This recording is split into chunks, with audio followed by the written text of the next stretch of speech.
developers, writers, and everyone who loves game design. Welcome to DLC Not Included, our weekly podcast where we discuss game development, the industry, and everything in between.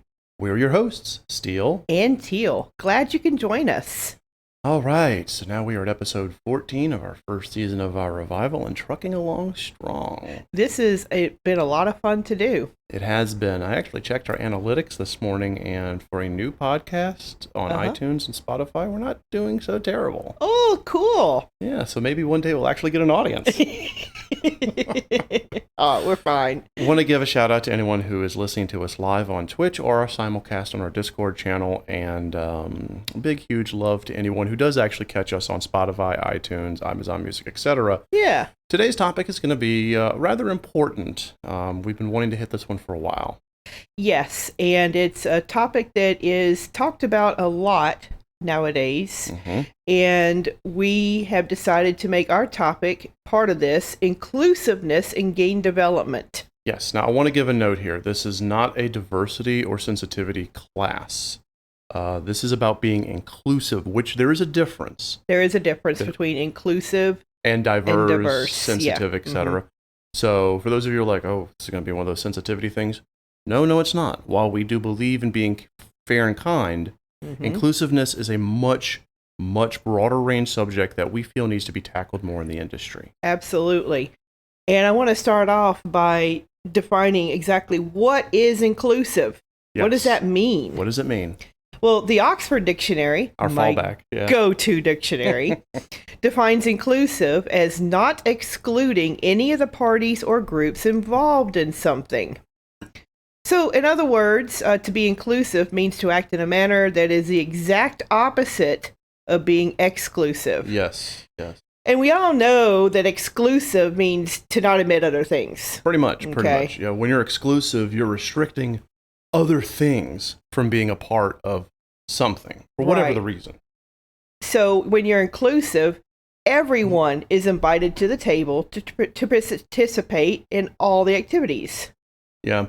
Do not mistake invited with compelled, guys. This is where we're going to start making some key distinctions here. Oh, yeah. So just because you're inclusive, that doesn't mean you're compelling. You're just inviting.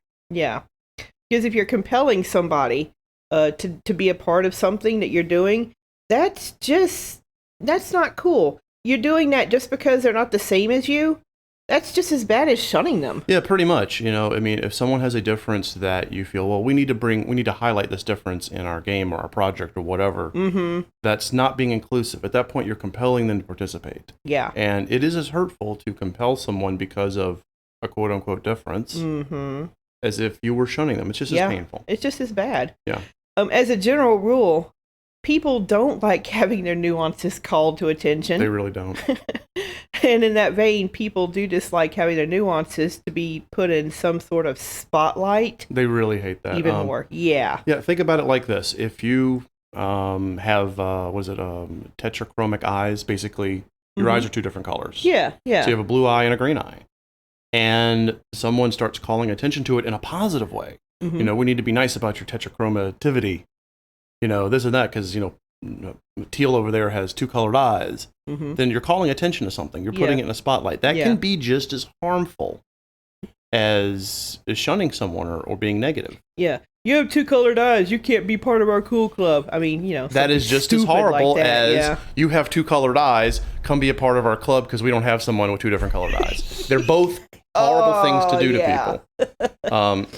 And I'm afraid that that's what diversity has devolved into in a lot of circles. Right. Not jumping into a political convo. I'm going to pull you in because blah. Yeah. And oftentimes these nuances, like tetrachromic eyes, are as core part of people as breathing. They're all the same thing. Like, they're all just, it's what all makes us part of the overall package, if you will, of a person. Yeah, and to act as if that is what makes them who they are, whether it be your eye color, it doesn't matter what it is. Literally, all those nuances. If you say that nuance makes that person what they are, that defines them, then that's an extreme disservice to them, isn't it? Yeah. And what we mean by that is that dominant part, that's like the big thing. Yeah. That's like not cool. To go back to the previous example, Teal, who does not have tetrachromic eyes, but if she did, and I said, That's what makes Teal Teal. But Teal being a redhead, there we go. There we go. Yeah, Teal's a red hair. redhead. Yeah. Teal's not defined by her red hair. No. She's just not. I'm also defined by my sword. Sorry. True story, guys. I had to bring in my sword. True story. Well, let's get it on the table, guys. What nuances are we talking about? Okay. So the nuances that we're referring to, that could be anything and everything. Right. From ability to your culture to ethnicity to self-identification and to all types of health. Yeah, it's everything. I mean, just watch what's happening in our world right now. Oh yeah. If it's something that makes, anything that makes a person, if it's part of them, part of their makeup, then that's a nuance we're talking about when we say be inclusive. Yeah. Now, this is not a political statement, guys. Okay. No, this is not. We are all very, very different. No two human beings are alike.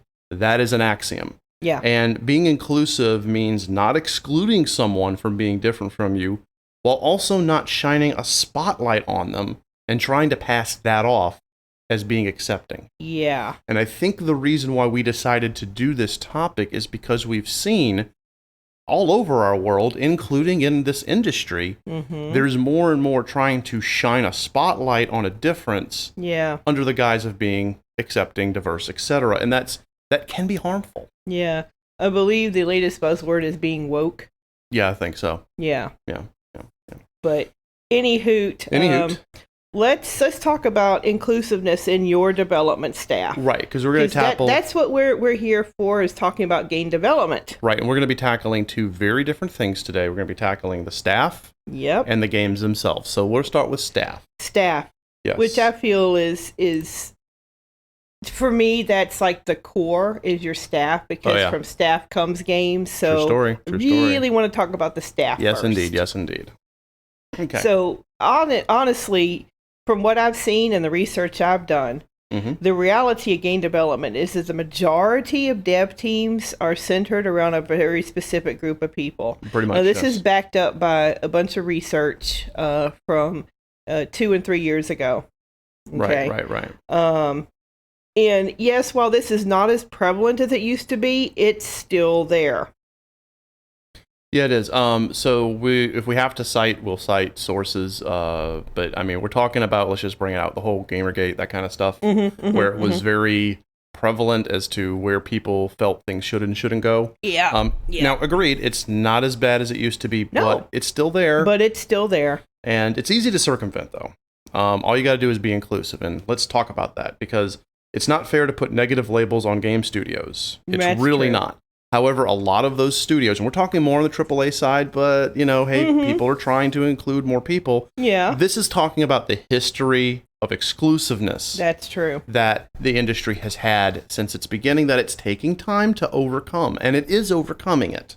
There are a lot of different baby steps being taken. Yes, so, and it's getting better and better and better. However, the problem still exists. So how can you make it better by having your game studio be inclusive? Let's just jump past all of this into how it can be fixed. Well, it starts with the hiring process. Okay.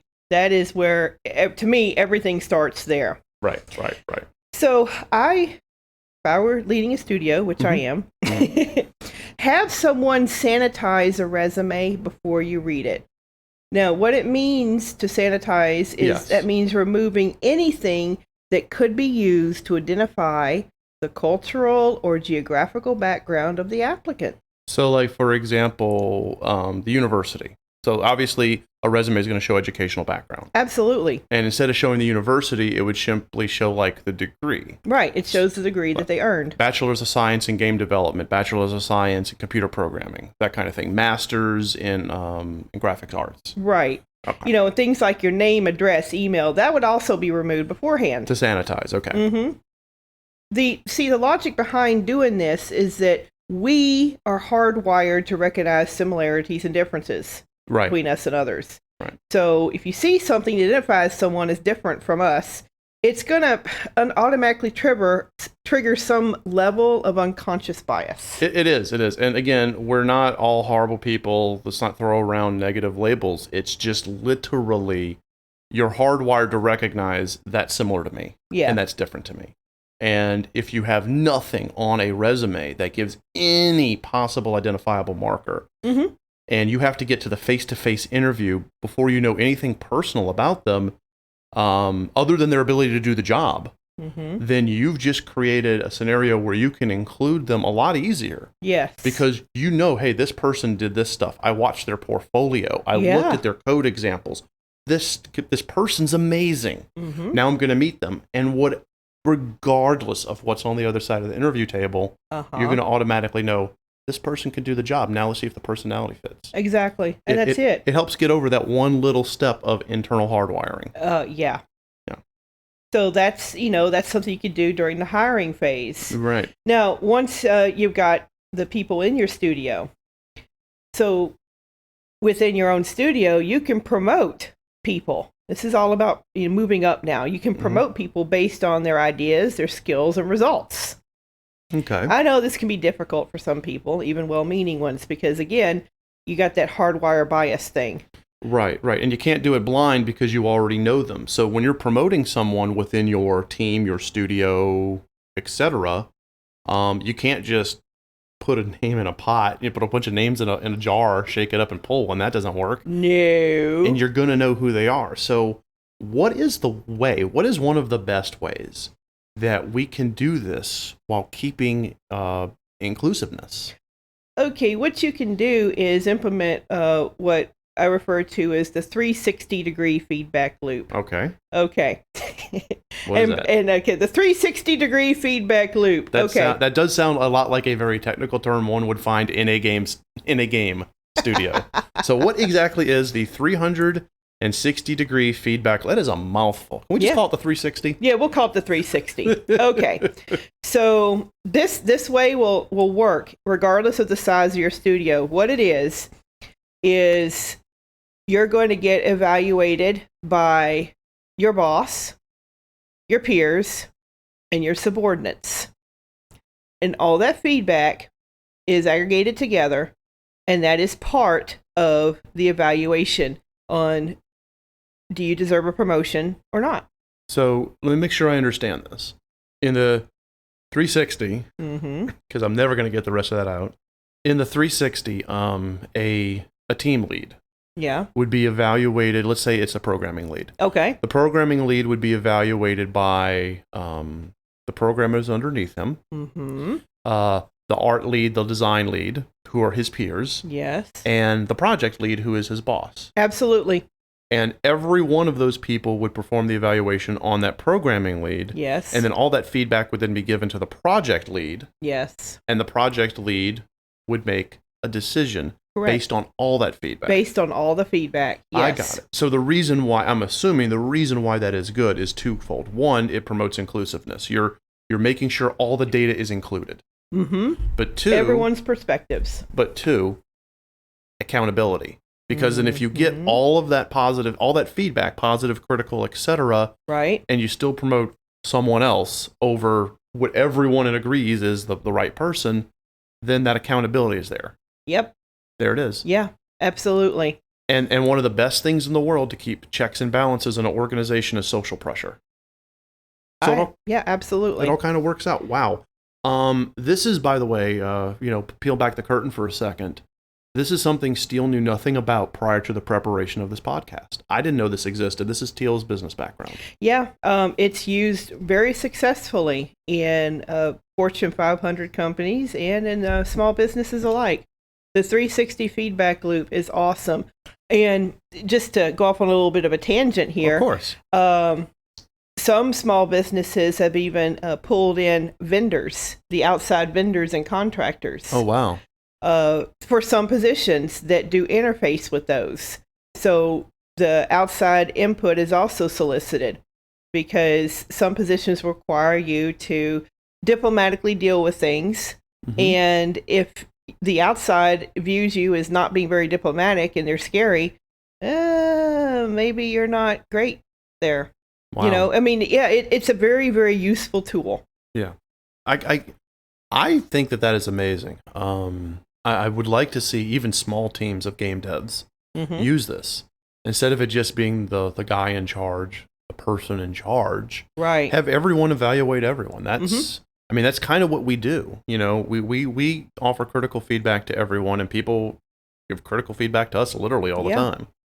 And honestly, you think about it, it does also go a long way to eliminating politics. It does. I would assume so. Yeah. Because ass kissing is one way. That's true. 360 is all the way around. There are so many jokes that I can make that are inappropriate for this podcast. We'll catch on stream though. We'll do that on our stream. Probably. Okay, so then I would assume that this would carry over into choosing your game dev staff. Yes, it does. Not so much the 360, but the idea of being inclusive, pulling someone based off of their abilities, as opposed to anything else. Exactly.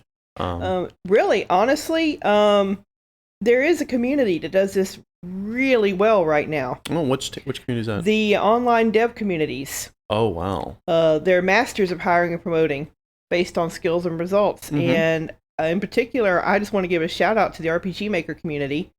They're particularly good at this. Oh, they are. They are indeed. But let's not leave out the Unreal and Unity communities, because they also do a really good job in promoting based on skills and results. Yeah, the Unity one particularly is very all helpful to each other, and generally speaking, people, I mean, all of them do that we just mentioned, but Unity also, I see a lot of Unity there. Yeah, I know, Unity. But another shout out back to what Teal said, I agree. The RPG Maker community, while, you know, it is a lesser known engine it's a lesser known engine in relation to the big ones.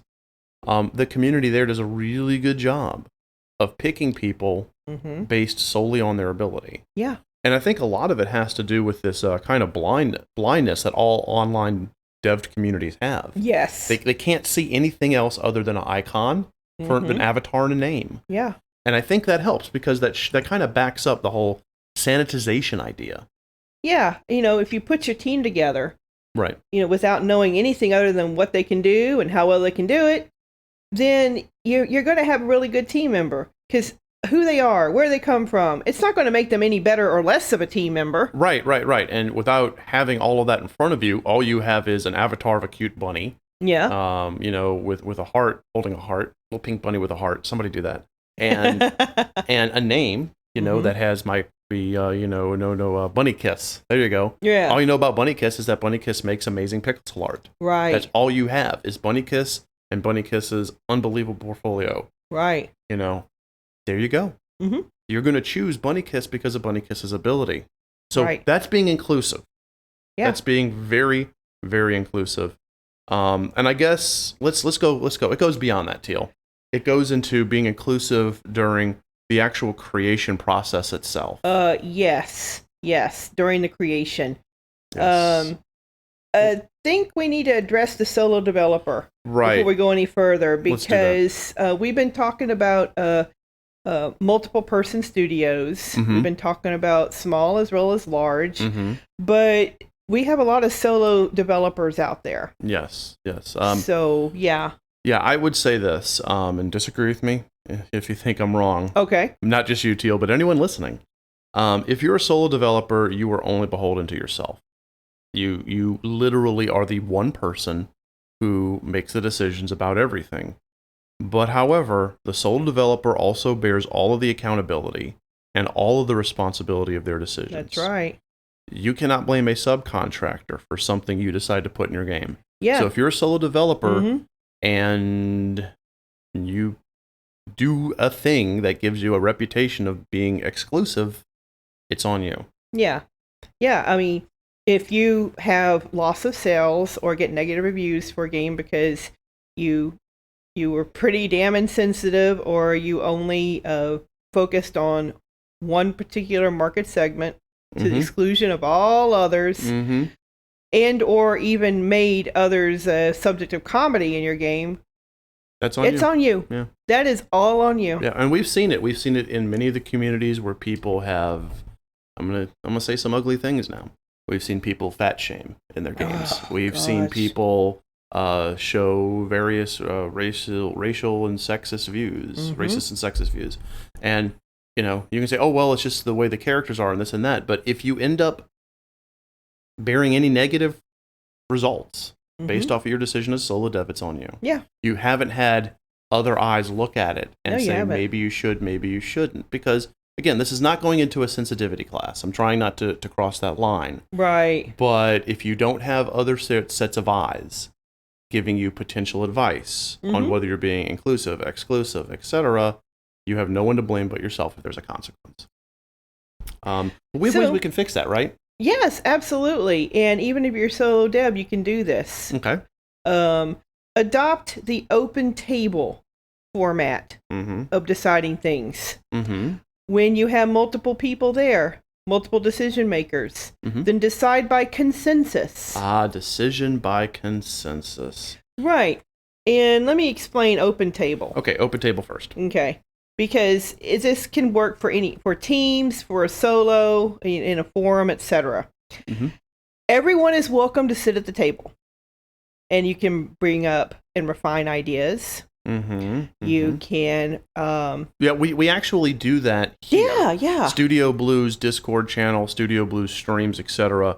Our chat often analyzes the games along with us, offering their feedback to the developers. We've seen that in the Degica stream we do on Mondays. That's right. That's an example of a good open table. Everyone is allowed to come in and express their opinion and their feelings. Yeah. However, you also have to be open to all those ideas. That's true. Yes. Because the more that those ideas are refined and peer-reviewed, the better they'll be in the end. Honestly, I feel like Open Table is a lot like the Studio Blue critique philosophy. Yeah. Where we literally say, take as much feedback as you possibly can and be open to all of it. Even if you don't use it all, be open to it, because you never know when that next idea, that idea you get or that comment someone makes is going to make your project even better. Well, that'd be the same. That's the same thing with your staff. Yeah. If you're sitting around developing a game and you got 12 people helping you, if you listen to all 12 of those perspectives, somewhere between your vision and those 12 perspectives, the greatest game your game can be is going to come out. You know it. Yes. And that brings me to decision by consensus. Yes. Teal, I'm handing this one over to you. Okay, because I love doing this. This is like totally my thing. So in short, the short version is that any items that you set up for discussion do not get finalized until a consensus is reached. A consensus means that everybody involved in the decision agrees that comes to agreement whether this is good or this is bad.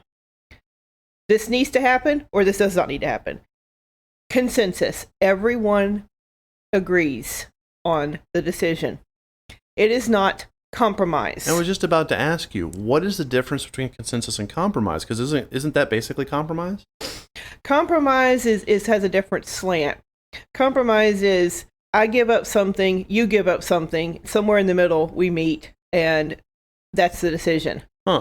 Consensus is not that way. Consensus is refining something until everybody likes it.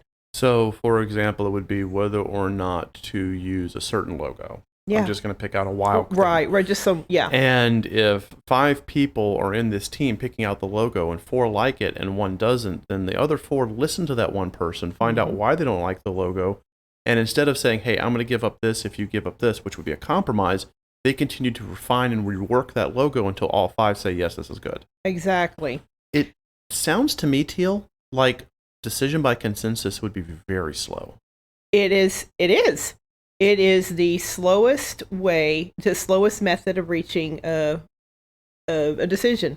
Wow. It takes time. Yeah. But it is worth the effort, because what you get, the result of a consensus-driven decision, is always top-notch. I've never seen, in my experience, a result of a consensus-driven decision to be less than. So when you have a combination of open table and decision by consensus, then you are including the most possible ideas for your creation process. Dude, you are achieving inclusiveness right there. Right in that very mundane, everyday task of making a decision about something. because you're including everything. Absolutely. That's amazing. Yeah. Let's continue from there. Okay. Because just someone has actually, let me preface this. I'm going to give some examples when this is over, and this is going to go over into the territory of saying things that may make you feel a little uncomfortable. I'm kind of giving you all that caveat because we can't have a conversation about inclusiveness without at some point talking about the negatives like racism, sexism, homophobia. You got to at some point mention it. Right. We've been dancing around the topics for the past 30 minutes because we're trying to make it not just about that, but it includes that. Well, yeah, you have to address that. So let me just start here. Okay. Okay. So this is working with your staff during creation, and we've seen this happen. Just because someone on your team has an attribute that may be considered diverse, like let's say, they're a certain creed, certain ethnicity, their sexual orientation is a certain way. Just because that's them. Remember, they're not defined by that. That's just a part of their whole. It's part of them. You never, ever, ever want to force them to contribute their thoughts on it, as if they're some sort of expert on the subject. That is putting a spotlight on them that is extremely unfair, and we've seen it happen. Oh, yeah. I'm not going to give 2 real-life examples, but here are 2 examples. Okay. Let's say that you have someone on your staff who is a member of the Lakota tribe. Right. That's a Lakota Native American tribe. And your game that you and your team put together happens to have some Native American something in it. Right. If you try to push that person, especially in, when you're having that round table, hey, you're a Lakota, tell us what we should do about this, or give us some examples of how we can make this Native American thing work in our story. That's not good. That's really not good. It's also not good if you have someone who is homosexual, and you say, hey, our main character is gay. What can we do to make it inclusive? You just actually did the opposite of inclusivity just at that point. Yeah. You put a spotlight on that person. Now, again, this is the uncomfortable part of the conversation, guys, but we have to have it because people think inclusiveness means directly soliciting conversational beats from someone and directly saying, hey, you're this. Tell us how we should do this. That's not being inclusive. That's shining a spotlight. Right. That's putting them on the spot. Yep, and that's not good. No. In essence, you're driving that person away from the table. It is just as bad as if you shun them. Yeah. So okay, uncomfortable part. Boom. We're done with that for now, guys. Thank you for listening. Thank you so much for bearing with me. That was not easy for me to talk about. No, it's not. It's an uncomfortable subject, but it's one that has to be addressed because it happens in the real world. Unfortunately. And we're all trying to do our part to move beyond that, to leave that in the dust of history. And unfortunately, when we shine a spotlight on it in the vein of trying to fix it, it's just the same as being ugly.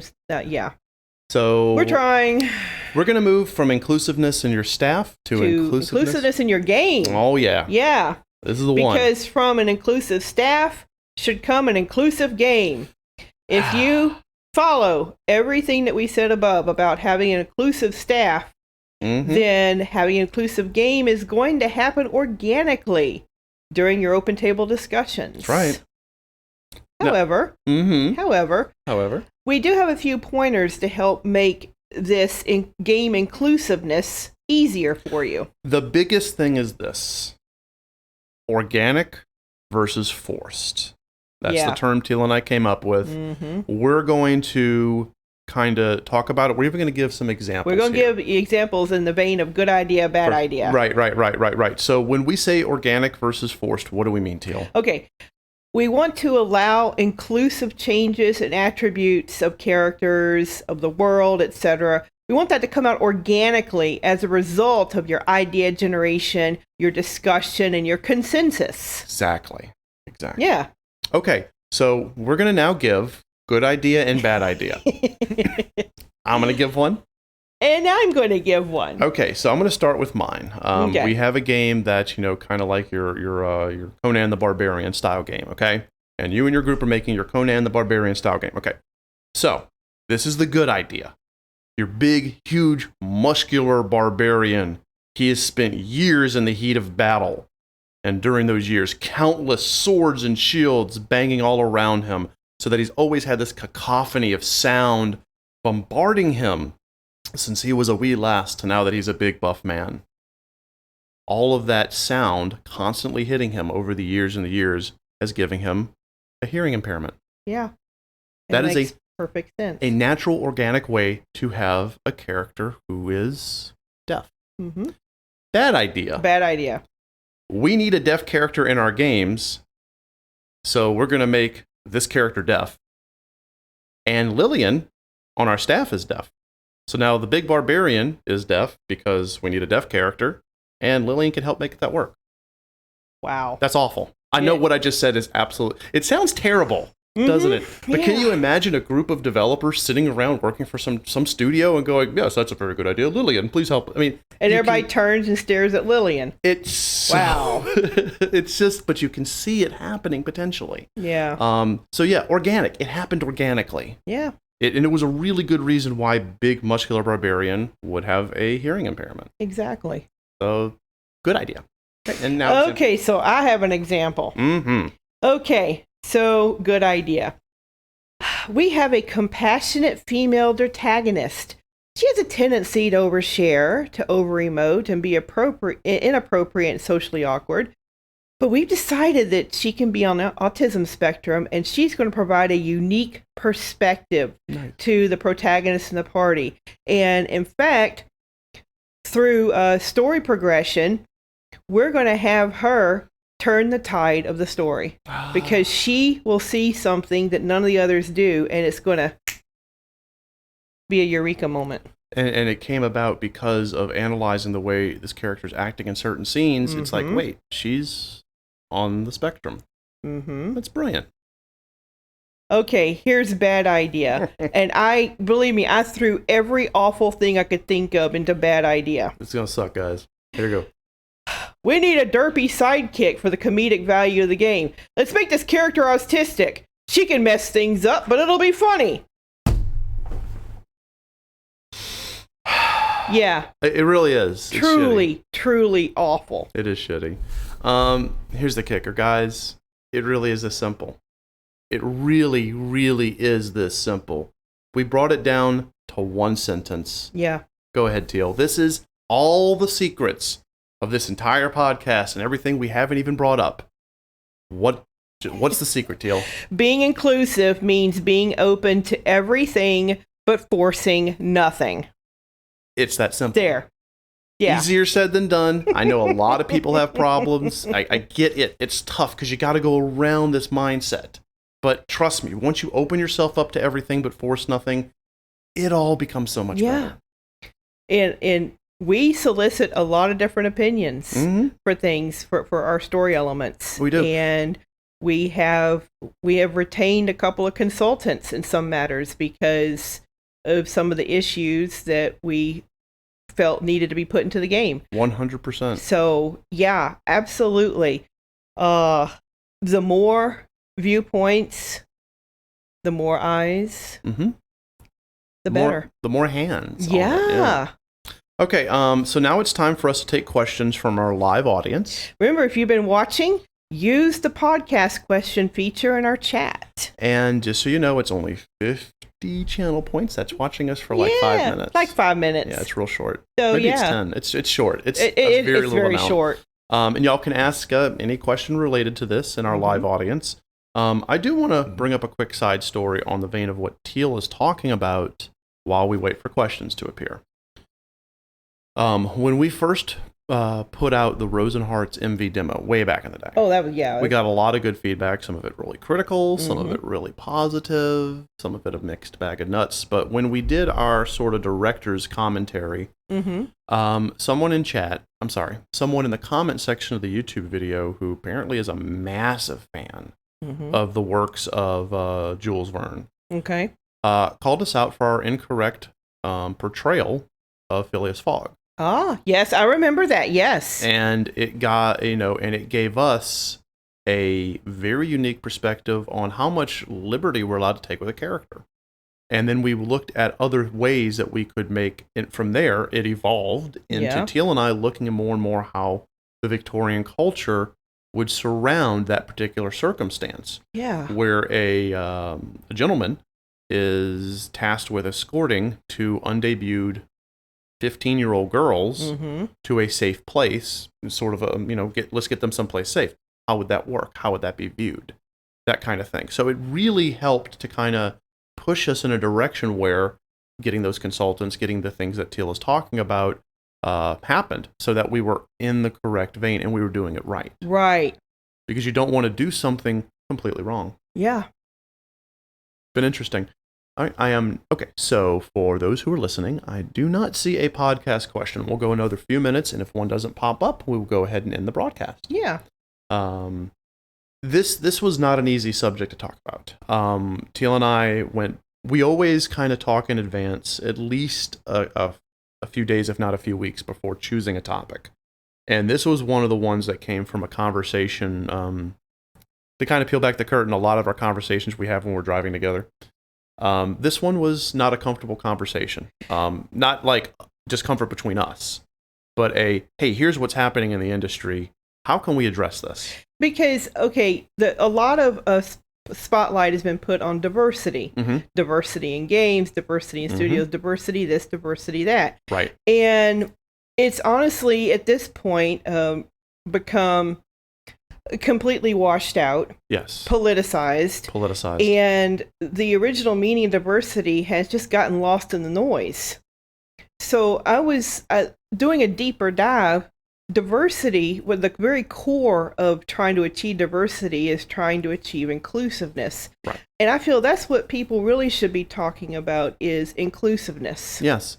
Because if you are inclusive, diversity comes naturally. It doesn't have to be forced. Right. Because I've seen too many articles in the business journals that I read of minorities, what we call minorities, people of color, being hired, and they're hired onto a company, and hey, this company has all these these people, these diverse people, but they're not promoted. You don't see them in the C-suite. You don't see them in leaders positions of power and leadership. And then this stuff starts becoming more and more politicized because of the environment of our world. And the next thing you know, a very simple thing, which is hire the right people for the right job. Include everyone, listen to everyone, solicit feedback, and make sure that everyone's voice is heard in the development of your game, suddenly turns into whatever the hell it's turned into now. Yeah. And, to kind of quote Genesis, it becomes a land of confusion. Yeah. Yeah. And while that's a fantastic song, the situation would be kind of crappy. So, yeah. So, all right, since we don't see any... Oh, we do. Ah. Okay. So we have a podcast question from Comrade Septi. Hello, Septi. Hello. What inspired you to talk about this subject? Well, we kind of went over just now. But I can add a few things if you want to. Yeah. Well, I'm just going to say that what inspired me is over the past 2 to 3 weeks, I've been reading news stories in different sources, Business Journal, Wall Street Journal, CNN, just various, in a couple of business publications, financial publications.